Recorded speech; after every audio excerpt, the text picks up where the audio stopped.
Welcome to Dark Knight Films Reviews and another action movie night.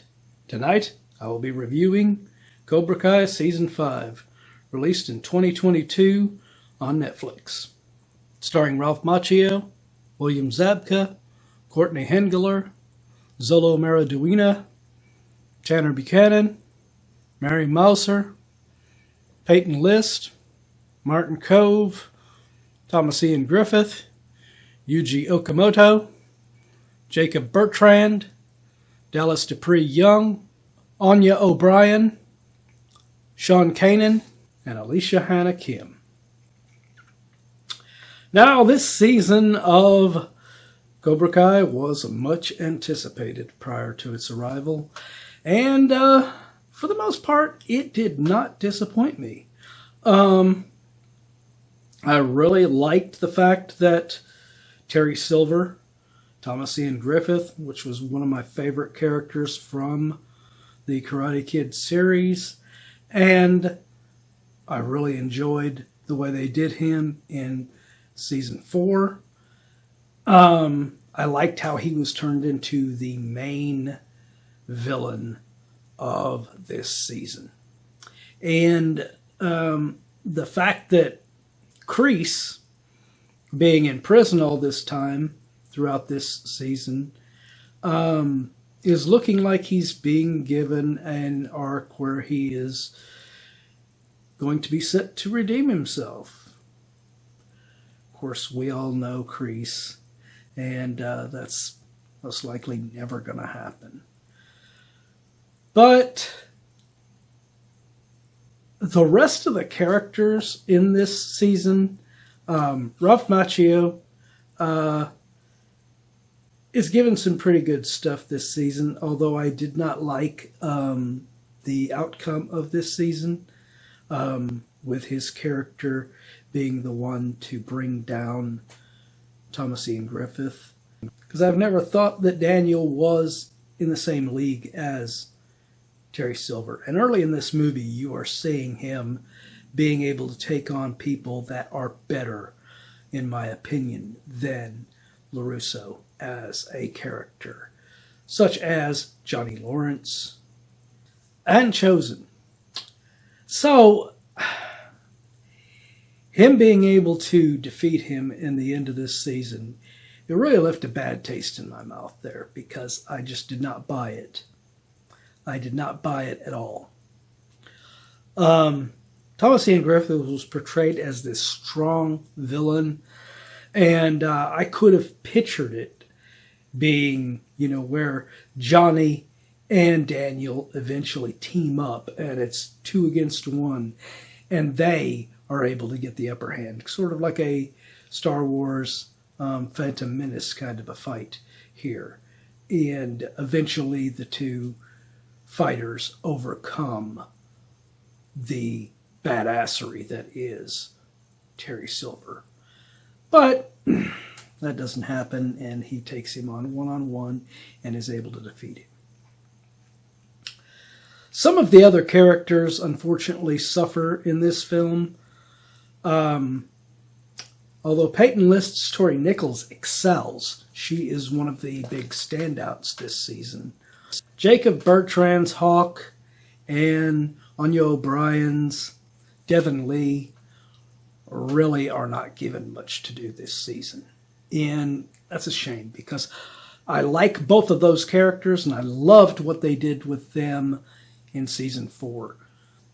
Devin as a character got introduced in the last season, and as I said in that review for Season 4, if you have not seen that review, go watch that now. She was quite impressive, and I wanted to see what would happen with her moving forward. This season did not give me that, unfortunately.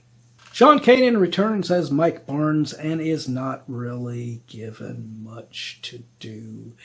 They play it up like he's going to be a bad guy working alongside Silver once again, but it doesn't happen.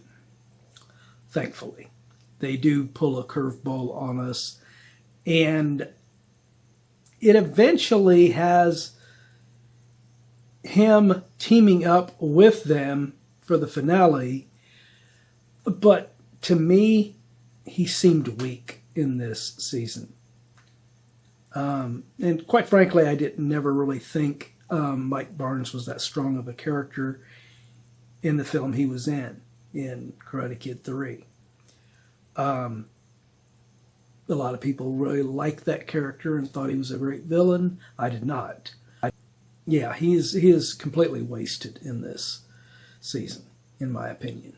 I mentioned earlier, Chosen fights Silver, and yes, Yuji Okumoto is back, and he is excellent this season.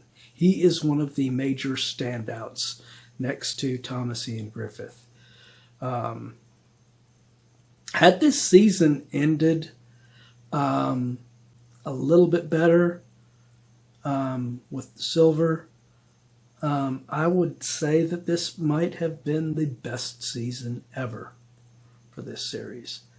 But it does suffer near the end. And it does suffer from other characters not being given much to do in this season. And as many of you already know, I did not like the character of Kenny from Season 4. And Dallas Dupree Young did not impress me this season either. He is an insufferable character, and I've never liked him, and I probably never will.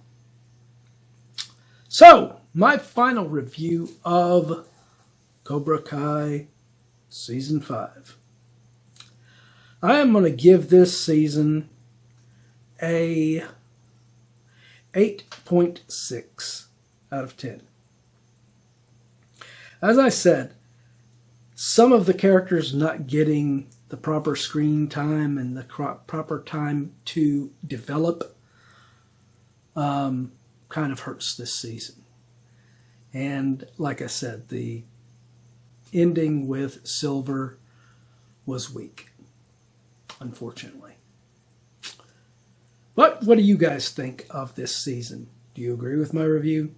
Do you disagree? Let me know in those comments down below.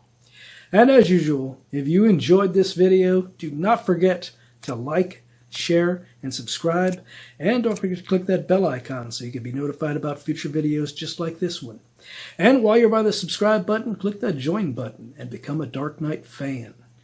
As a Dark Knight Fan Plus member, you have access to an area on the channel right now where you can request a movie, TV series, or ranking video of your choosing. And once that goes up, it will go up for all Plus members to view prior to it becoming live for everyone else. So if you want to get interactive, now is your opportunity. Well, that's it for another action movie night. If you missed last week's action movie night, check out the link above to get caught up on that one. And if you've missed any other videos, check out this down here where you can watch a playlist of any of our action movie nights that you have missed.